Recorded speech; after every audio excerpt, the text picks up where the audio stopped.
Cette vidéo vous aidera à comprendre toutes les pièces extérieures d'une voiture. La première est le capot, également appelé capot. Il protège le compartiment moteur et est facile à ouvrir pour l'entretien. La seconde est la calandre, également appelée déflecteur d'air. Sa fonction principale est de laisser l'air pénétrer en permanence dans le compartiment moteur pendant la conduite afin que le moteur puisse respirer normalement. Elle permet également de refroidir le réservoir d'eau à l'avant. Les voitures électriques n'ayant plus de moteur, afin de réduire la résistance à l'air, la grande calandre a été supprimée, ne laissant qu'une petite calandre en bas. Le troisième pare-choc est appelé pare-choc avant à l'avant et le pare-choc arrière à l'arrière. Bien qu'il soit appelé pare-choc, il est dangereux car il est en plastique et sa fonction principale est de recouvrir la structure métallique de la carrosserie, ce qui est esthétique. Le quatrième pare-choc métallique est également appelé pare-buffle et n'est généralement disponible que sur les voitures haut de gamme. Certains sont installés d'usine, d'autres par le propriétaire. Il peut offrir un excellent effet d'absorption des chocs en cas de collision. Une autre fonction est son apparence très austère lorsqu'il est installé de manière autoritaire. Le cinquième feu d'une voiture comprend les phares avant et les feux arrière. Les phares servent à l'éclairage de nuit.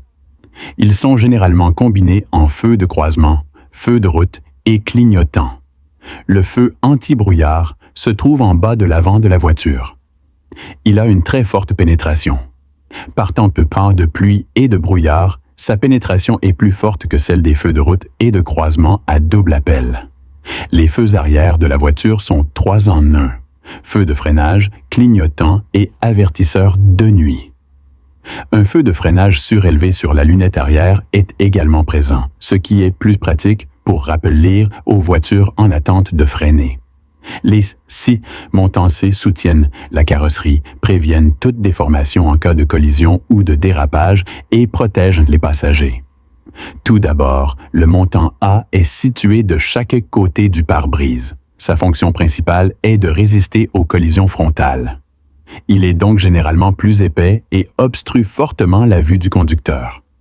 C'est pourquoi certains parlent souvent d'angle mort du montant A. Le montant B encadre les portes avant et arrière. Outre sa fonction d'encadrement de porte, il doit également résister aux chocs latéraux et soutenir le toit. Le montant C est la colonne entre la porte arrière et la lunette arrière. Il soutient également le toit et la carrosserie du véhicule et résiste aux chocs arrière. Sur les SUV ou les modèles MBP, le montant D est situé à l'arrière, mais il remplace le montant C sur les berlines. Le 7e garde-boue comporte une pièce sur chaque roue. Sa ressemblance avec une aile d'oiseau lui vaut le nom d'aile en E. Mais je ne sais pas qui l'a baptisé ainsi.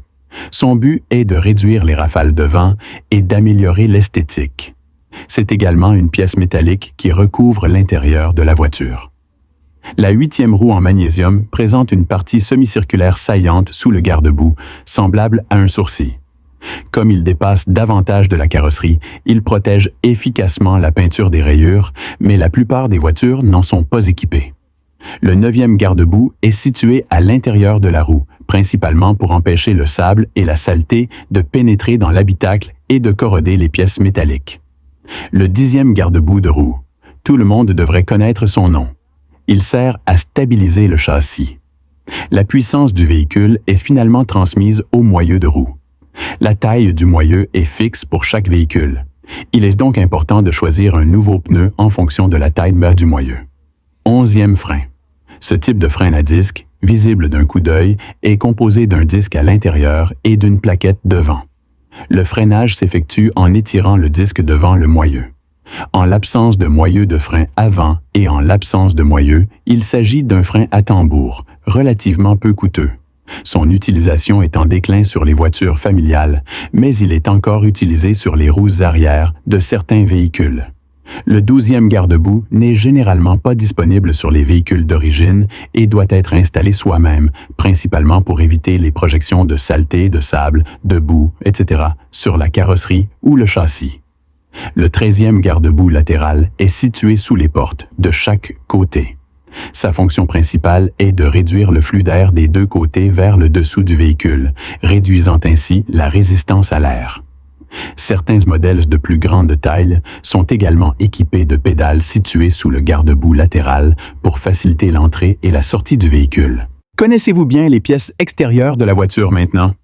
Maîtriser les pièces extérieures mentionnées ci-dessus facilitera le remplacement des accessoires ou la communication avec un technicien de maintenance. C'est tout pour aujourd'hui dans cette vidéo. À bientôt pour une nouvelle vidéo sur la chaîne Automobile.